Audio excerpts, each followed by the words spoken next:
नमस्कार दोस्तों, मैं अखिलेश मिश्रा आपका ज्ञान टी यूट्यूब चैनल पर हार्दिक स्वागत करता हूं। हमारा जो दिल्ली सल्तनत चल रहा था उसके अंतर्गत तुगलक वंश जो आप पढ़ रहे थे। पिछले वीडियो में आपने पढ़ा था मोहम्मद बिन तुगलक। मोहम्मद बिन तुगलक पर के शासन पर तथा उसकी असफलताओं पर हम चर्चा कर चुके थे। हम आज उसके भाग 2 पर बात कर रहे हैं, पार्ट 2 पर बात करेंगे। मोहम्मद बिन तुगलक जो 1325 से 51 तक रहा। तो हम यहाँ यूपीएससी तथा पीसीएस जो स्टेट पीसीएस के एग्जाम है उनके दृष्टिकोण से लोअर पीसीएस तथा स्टेट जो भी ग्रेड सी और डी के एग्जाम होते हैं उन पर भी आते हैं जो साइंस हिस्ट्री से क्वेश्चन, उन पर भी चर्चा है। तो इसमें पहला जो है पॉइंट वो आता है आपका, आपने देखा होगा कि कथन निष्कर्ष आ जाते हैं कि पहला सही दूसरा गलत, या आ जाता है कि ये वाक्य निम्न में से किसके लिए कहा गया या इस शब्द का इस्तेमाल किसके द्वारा किया गया। इसमें से बहुत सारे प्रश्न जो विगत परीक्षाओं में पूछे जा चुके हैं आपको मिलेंगे। पहला जो हम बात करेंगे, पिछला वीडियो मोहम्मद बिन तुगलक का आपने नहीं देखा है जो पार्ट 1 था, तो नीचे डिस्क्रिप्शन में दिया गया है, उसे जाकर आप देख लें फिर इसे देखें। पहले पार्ट 1 देख लें फिर पार्ट 2 देखेंगे तो आपकी समझ में ज्यादा अच्छा आएगा। तो जब हम बात करते हैं मोहम्मद बिन तुगलक की, तो एडवर्ड टॉमस एक वैज्ञानिक थे।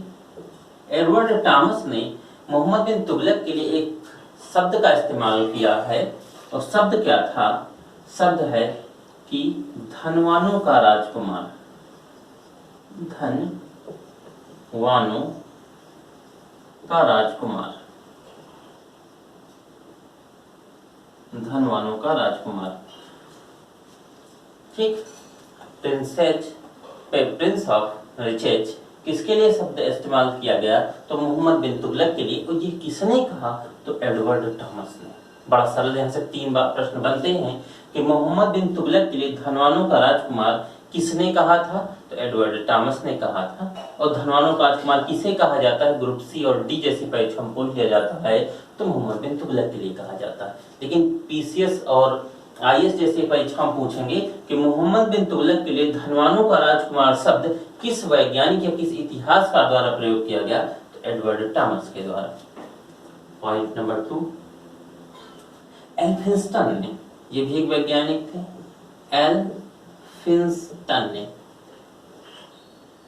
एल्फिंस्टन के अनुसार जो बात कही गई मोहम्मद बिन तुगलक की वो सुनेंगे। इनके अनुसार है, इसे मैं ब्रैकेट में कर देता हूं इसलिए बात समझेंगे। ये वैज्ञानिक है, इन्होंने ये बात कही। एल्फिंस्टन वैज्ञानिक है, जो बात कहेंगे आगे आपको ब्रैकेट के अंदर मिलेगी। बात आपको खुद आप जानते हैं कि कोई भी विषय जो होता है वो शोधों पर आधारित होता है। ये शोध जो किए गए यही इनके द्वारा बातें कही गई। इतिहास एकदम से कहीं से टपका नहीं है, विभिन्न स्रोतों से एकत्रित की गई बातें होती हैं। तो एल्फिंस्टन के अनुसार मोहम्मद बिन तुगलक के लिए जो शब्द प्रयोग किया गया या जो बात कही गई वो कहा गया कि इनमें पागल, इनमें मतलब किसके में? पागलपन का मिश्रण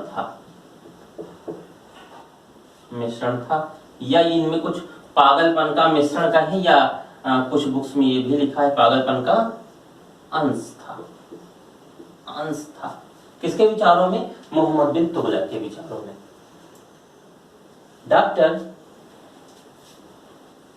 डॉक्टर आशीर्वाद लाल श्रीवास्तव, डॉक्टर आशीर्वाद लाल श्रीवास्तव के अनुसार इन्होंने क्या कहा? तो इन्होंने कहा था कि इसमें विरोधी भाव अधिक थे। और ये जो विरोधी भाव थे या विरोधी जो विचारधाराएं थी डॉक्टर आशीर्वाद लाल श्रीवास्तव के अनुसार, ये इसकी व्यक्तिगत थी, ये इसके व्यक्तिगत विरोध थे।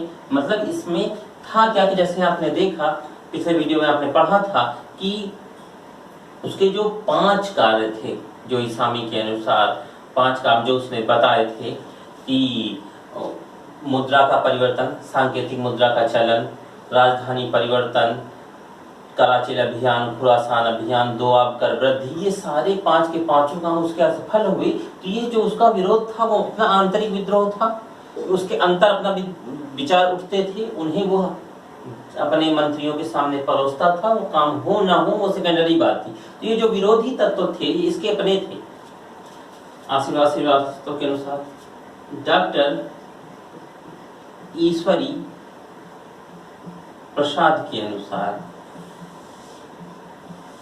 इन्होंने जो बात कही वो भी अच्छी बात कही और सत्यता है कि मोहम्मद बिन तुगलक एक बहुत बेहद सल्तनत का सर्वाधिक विद्वान था। कौन?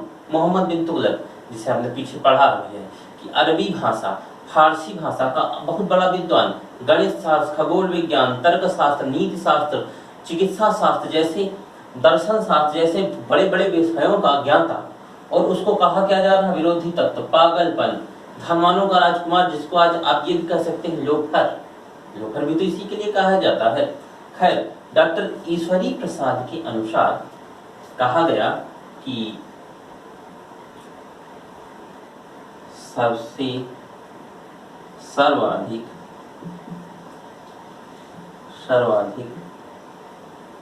विद्वान सुल्तान ये इतनी सी ये बात।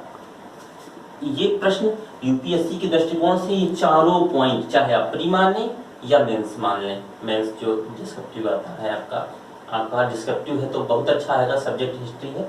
सब्जेक्ट हिस्ट्री नहीं भी है तो भी वो जो 4 पेपर आपके मेंस में होते हैं वहाँ के लिए महत्वपूर्ण है। प्री के लिए तो है ही है, पीसीएस में पूछा ही जाता है, NTPC, railway, police, SI exam में भी ऐसे प्रश्न पूछ लिए जाते हैं कि पागलपन का मिश्रण किस बात सुल्तान के लिए निम्न में से कहा गया, किसके लिए कहा गया है? मोहम्मद बिन तुगलक के लिए। ये 4 पॉइंट। आगे एक वैज्ञानिक रहे जिनका नाम है बदायूनी। बदायूनी ने एक बात बड़ी अच्छी कही, और जो बात बदायूनी ने कही थी वो इनके मरने पर कही कि सन 1351 ईस्वी, जैसा कि आप जानते हैं 25 से 51 तक रहा शासक। 51 ईस्वी में सिंध प्रांत जो इस पाकिस्तान के हिस्से में है, सिंध के एक स्थान जिसका नाम क्या है, थट्टा में विद्रोह दबाते हुए में मृत्यु हुई। विद्रोह में मृत्यु हो गई किसकी? मोहम्मद बिन तुगलक की।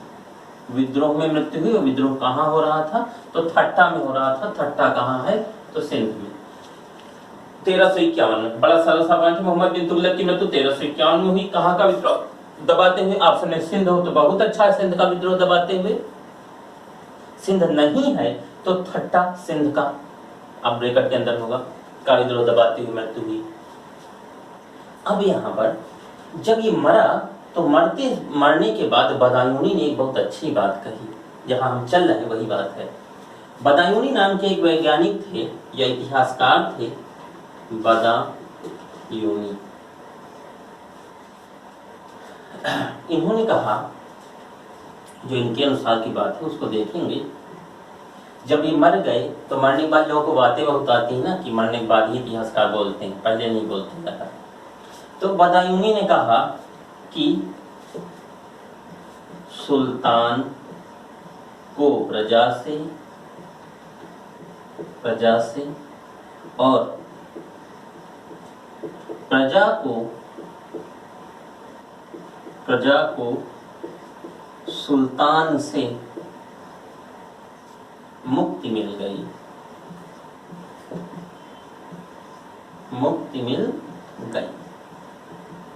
यहाँ ये बात किसके लिए कही गई? तो मोहम्मद बिन तुगलक के लिए। सुल्तान को प्रजा से, प्रजा को सुल्तान से मुक्ति मिल गई। ये बात किसके लिए और कब कही गई?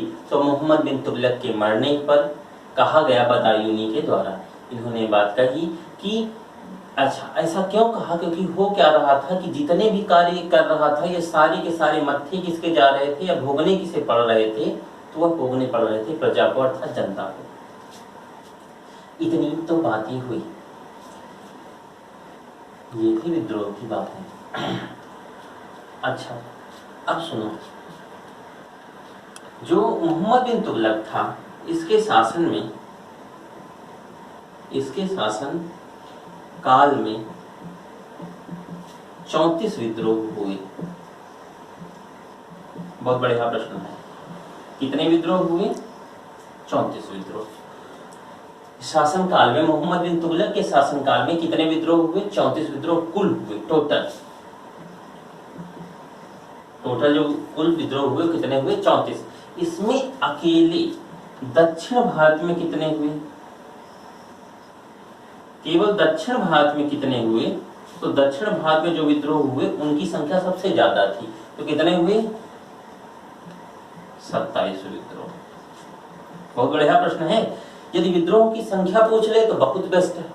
अगर संख्या न पूछे तो ये पूछेगा कि मोहम्मद बिन तुगलक या सर्वाधिक प्रतापी शासक दिल्ली सल्तनत का तुगलक वंश का मोहम्मद तुगलक था, जिसके शासनकाल में विद्रोहों की हुई संख्या 34 थी। इसमें सर्वाधिक विद्रोह निम्न में से कहाँ हुए?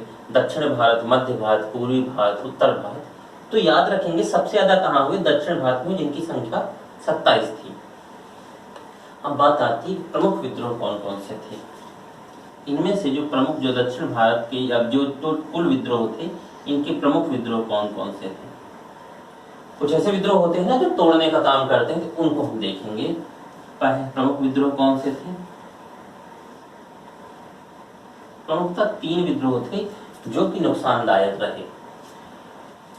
एक तो था, जो पहला विद्रोह है वो है बहाउद्दीन गुरसब्स द्वारा। जो दूसरा विद्रोह किया गया वो किया गया बहराम किस्लू द्वारा। और जो तीसरा प्रमुख विद्रोह है वो किया गया गयासुद्दीन द्वारा। ये 3 विद्रोह जो प्रमुख रूप से जो विद्रोह माने गए, मतलब जिन्होंने इसके शासनकाल को सबसे ज्यादा तोड़ा। जो बहाउद्दीन गुरसब्स था, इसका विद्रोह कहाँ था? तो इसका विद्रोह था दक्षिण में, दक्षिण भारत पर ही विद्रोह कर रहा था। जो बहराम किस्लू था, इसका विद्रोह कहाँ था? तो इसका विद्रोह था मुल्तान में। और जो गयासुद्दीन था, इसका विद्रोह कहाँ था? तो इसका विद्रोह था बंगाल में। ये 3 विद्रोह, इस तरह विद्रोह चल रहे थे। और इन्हीं विद्रोहों के चलते चलाते एक विद्रोह ऐसा हुआ सन 1335 ईस्वी में, जो बहुत ही रोचक टाइप का है। 1335 ईस्वी में जो विद्रोह हुआ, उस विद्रोह की सुनेंगे। 1335 ईस्वी में जो विद्रोह हुआ,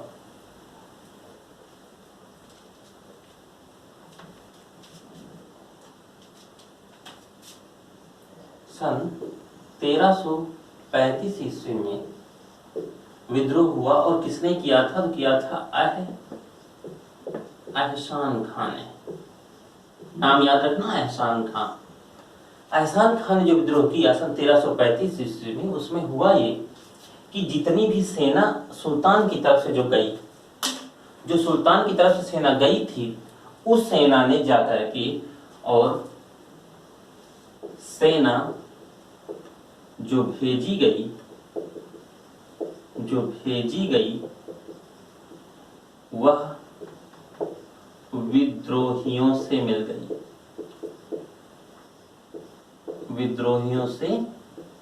गई।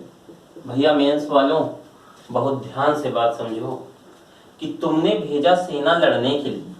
कल को आप प्रशासनिक अधिकारी बनेंगे, आप पुलिस का ऑपरेशन करवाएं, कहीं पुलिस भेज दें और पुलिस जाकर के खुद उन लोगों के साथ हो जाए, तो बताओ क्या होगा? कल को आप सचिव कहीं बने हो या कुछ हो, तो बताइए, सेना जो भेजी गई वह खुद ही विद्रोहियों से मिल गई, तो इसमें तो सुल्तान पागल हो जाएगा कि विद्रोह नहीं, अब तो बमफाड़ हो गया, मतलब विद्रोह बहुत बड़ा हो गया। अब तो भाई विद्रोह जो हम सेना भेजें, वो सेना गई, हमने सेना भेजा कि अभी जाए विद्रोह का दमन होगा, और वहां जाकर के सेना उल्टा विद्रोहियों से मिल गई, तो बड़ी समस्या पैदा हो गई। अब एक खराबी और हो गई थी। इस्लाम को जैसा आप जानते हैं कि इस्लाम के जो स्तंभ हैं कानून चलाने के, जिन्हें हम कहते हैं कुरान, हदीस, इजमा और कयास, चार बातें हैं, जिनमें से कि जो सुल्तान था वो आप जैसा जानते हैं कि पढ़ा लिखा एक विद्वान व्यक्ति था, जो कयास पर कभी विश्वास नहीं करेगा। कयास का मतलब होता है जो दूसरों द्वारा कही गई बातें हैं वो उसको नहीं माने।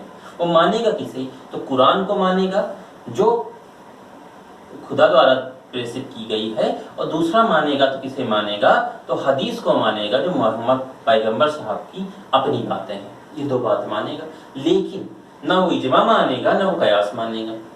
और हो क्या रहा था? इजमा वो होता है जो इनके विद्वानों द्वारा कही गई बातें होती हैं, जिन्हें अपना इस्लाम में जिन्हें माना जाता है कि ये बहुत योग्य व्यक्ति हैं, उनके द्वारा कही गई बातें जो मानते हैं वो इजमा है। या आप यूं भी कह सकते हैं कि गाजियों द्वारा कही गई बातें इजमा है, और कयास जो है ये गलत ढंग से प्रेषित की गई बातें हैं। ऐसा ही मोहम्मद बिन तुगलक का मानना था कि उलेमा वर्ग जो है इसने धर्म को गलत तरीके से परिभाषित किया, इस्लाम को गलत तरीके से लोगों को परोसा। किसने? उलेमा वर्ग ने। इसलिए यह उलेमा वर्ग से विद्रोह मानता था। अब जाहिर सी बात है, आप किसी से विद्रोह मानोगे तो क्या वो आपको फूल माला पहनाएगा? वो भी विद्रोह मानेगा। और उलेमा वर्ग, या आप ये कहें एक विशिष्ट वर्ग जो कि कुछ सम्मान रखता है, कुछ पावर रखता है, उससे विद्रोह करना सदैव घातक रहा। तो इस वर्ग से जो विरोध था, उलेमा वर्ग का जो विरोध था सुल्तान के लिए, वो कुछ थोड़ा घातक सिद्ध हो रहा था। यहाँ पर एक राजनीतिक बिंदु बनता है, मेंस के दृष्टिकोण से राजनीतिक बिंदु यह बनता है कि इस विरोध को देखते हुए सुल्तान ने क्या किया? बड़ा बढ़िया प्रश्न है कि उलेमा वर्ग के विरोध को या उलेमा वर्ग द्वारा चल रहे अंतर विद्रोह को देखते हुए मोहम्मद बिन तुगलक ने कौन सा कदम उठाया? बहुत बढ़िया प्रश्न है, कौन सा कदम उठाया? तो उठाया कदम इसने क्या कि इसने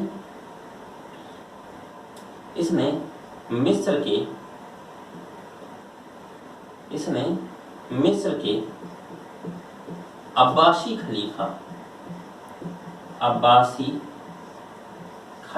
से पद की मान्यता ली। अब्बासी खलीफा से क्या लिया? तो सुल्तान पद की मान्यता ली। सुल्तान पद की मान्यता ली किसने?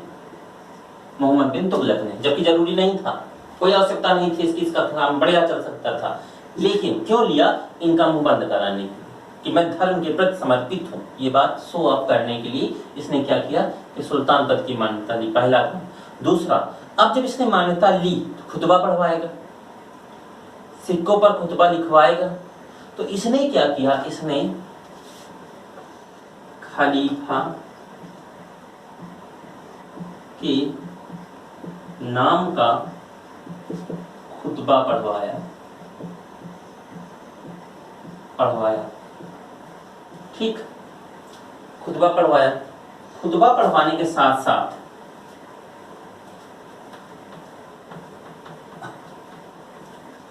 खुतबा पढ़वाया, और अब रही बात तो सिक्कों पर इसने जो शब्द लिखा था वो ये शब्द याद रखना। सिक्कों पर इसने क्या शब्द लिखा? हिंदी में भी और जो लिखवाया था उसने भी। सिक्कों पर इसने लिखवाया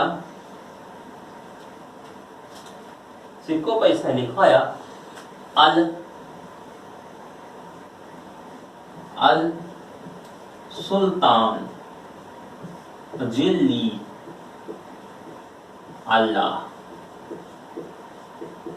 क्या लिखवाया? अल सुल्तान जिल्ली अल्लाह। इसका तात्पर्य ये हुआ, अल सुल्तान जिल्ली अल्लाह का मतलब क्या हुआ कि सुल्तान ईश्वर की छाया है। सुल्तान ईश्वर की छाया है, ये बात इसने लिखवाई। अल सुल्तान जिल्ली अल्लाह। क्यों? कि वो केवल धार्मिक प्रतिष्ठा पाने के लिए इसने ऐसा कदम उठाया था। ये बात हुई। दूसरा,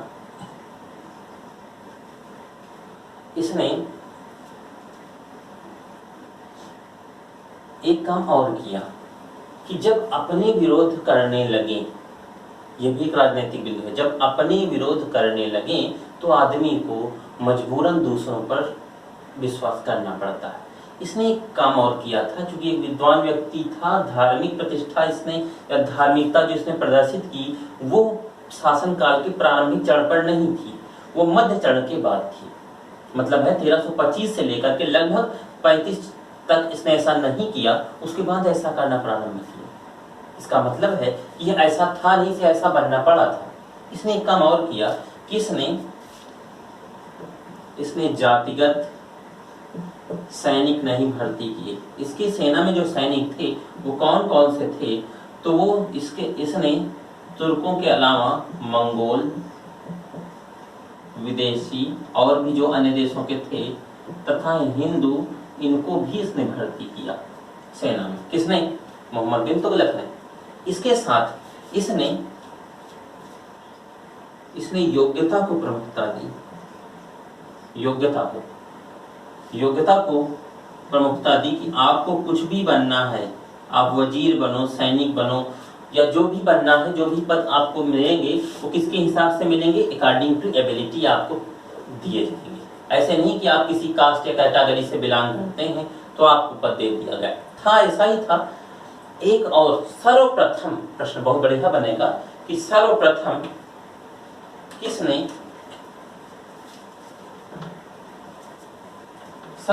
किस सुल्तान ने ऐसा किया कि वो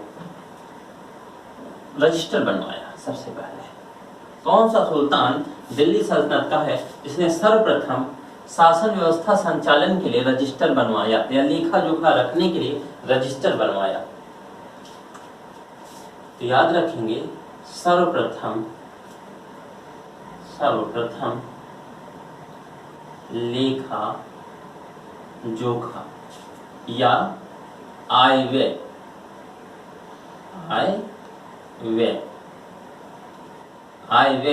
के लिए रजिस्टर किसने बनवाया? फर्स्ट ऑफ ऑल के लिए रजिस्टर किसने बनवाया? तो व्यक्ति कौन था जिसने रजिस्टर बनवाया?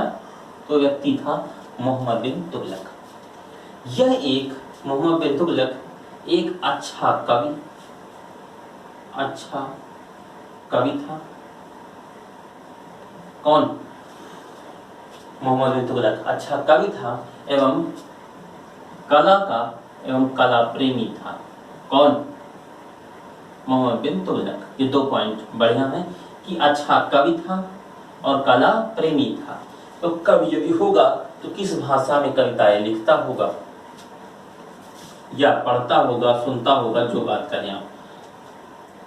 तो इसे अच्छा ज्ञान जो था वो जैसा आप जानते हैं कि अरबी और फारसी का था, तो जाहिर सी बात है इन्हीं दोनों में से किसी एक में लिखता होगा। लेकिन जो इसने कविताएं मुख्यतः लिखी वो किस भाषा में लिखी हैं?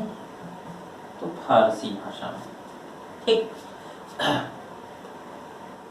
ये 2 बातें हुई। कला प्रेमी था। एक वैज्ञानिक थे इसामी या इतिहासकार थे इसामी। इनके अनुसार एक बात बताई गई जो बड़ी अच्छी बात थी कि सुल्तान हिंदू त्योहारों में भी भाग लिया करता था, हिंदू त्योहारों में भी जाता था, लोगों से मिलता था। ये बात तो ठीक थी, सुल्तान हिंदू त्योहारों में भाग लेता था। यहाँ बात ये आती है ऐसा कौन सा त्योहार था जिसमें सल्तनत के अन्य लोग नहीं गए, सिर्फ और सिर्फ मोहम्मद बिन तुगलक गया? तो याद रखना इसामी के अनुसार हिंदू त्योहारों में भाग लेता था। मोहम्मद बिन तुगलक हिंदू त्योहारों में भी भाग लेता था ताकि हमसे जो मुस्लिम का वर्ग है वो भले छूट जाए लेकिन एक जो मेजर पार्ट है हमारे पास हिंदू वो बना रहेगा। ये इसका राजनीतिक पॉइंट है। अब बात समझने का प्रयास करेंगे हमारा। किसी को बांधना या किसी को खोलना वो सेकेंडरी मैटर होता है, लेकिन ये इसकी योग्यता का प्रमाण है कि नीति शास्त्र, तर्कशास्त्र और दर्शन का अच्छा ज्ञान ही ये माना जाएगा कि त्योहारों में जाना। जैसा कि आज आप देखते हैं कि वो वहां चले गए, उन्होंने ये कर दिया, अरे नहीं ये तो राजनीति के लिए किया गया। सेकेंडरी बात है, राजनीति के लिए किया गया, लेकिन पहली बात जो है वो आपकी ह्यूमैनिटी को शो ऑफ करती है हिंदू त्योहारों में भाग लेता था, और जो प्रमुख हिंदू त्योहार था जिससे में कोई भी सल्तनत का व्यक्ति जाने से डरा, आज भी बहुत से लोग डरते हैं ऐसा करने से, वो त्योहार कौन सा था? तो त्योहार था होली। प्रमुख त्योहार जिसमें मात्र और मात्र एक ही सुल्तान गया, वो कौन था? तो मोहम्मद बिन तुगलक था। किसमें? होली के त्योहार में। और इसने एक काम और किया कि उस समय दिल्ली में ही दो विद्वान माने जाते थे अच्छे खासे, जो जैन धर्म से बिलोंग करते थे। इसने उनका भी खूब जोरदार स्वागत किया। कौन थे? एक थे जिन प्रभु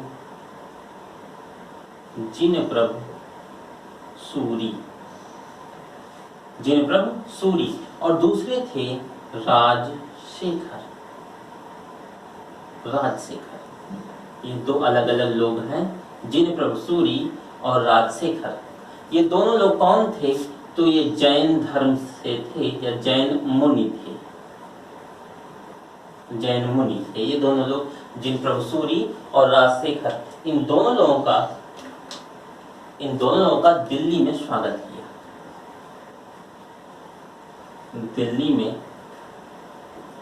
दिल्ली में जोरदार स्वागत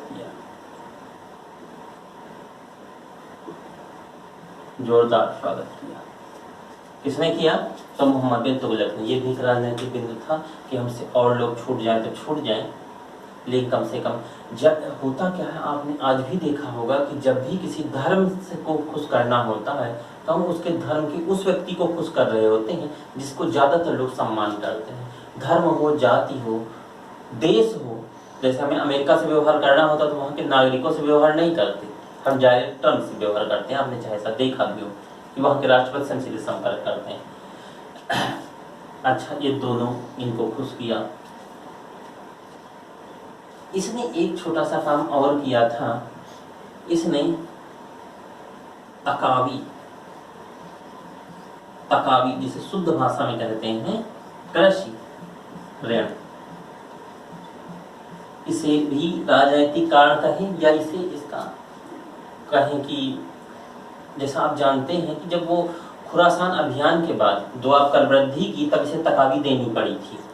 तकावी तक तो ठीक था, इसने कृषि ऋण भारी मात्रा में उसके बाद भी दिया। क्यों दिया? ताकि जो कृषि ऋण दिया जाता है वो किसानों को अर्थात प्रजा को दिया जाता है, ताकि प्रजा खुश हो। तकावी भारी मात्रा में दी।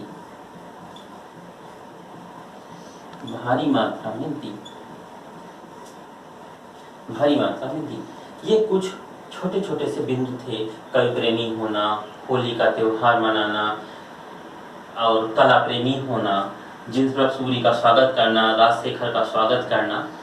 एक छोटा सा बिंदु और है। इसने क्या किया था? एक थे शेख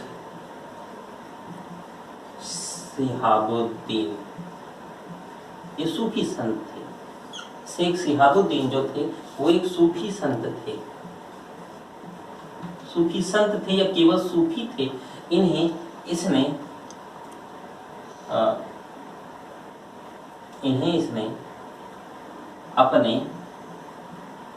अपना विशेष स्नेह देने के कारण पदभार दिया।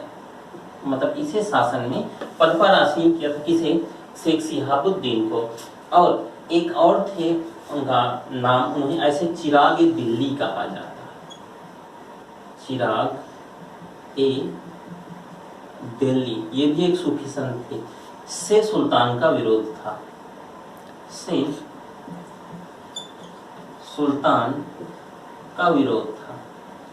अब कोई खुश होगा, कोई दुखी होगा, ये तो शासन की बातें हैं, है ना। लोग तो कहेंगे, लोगों का काम तो है कहना।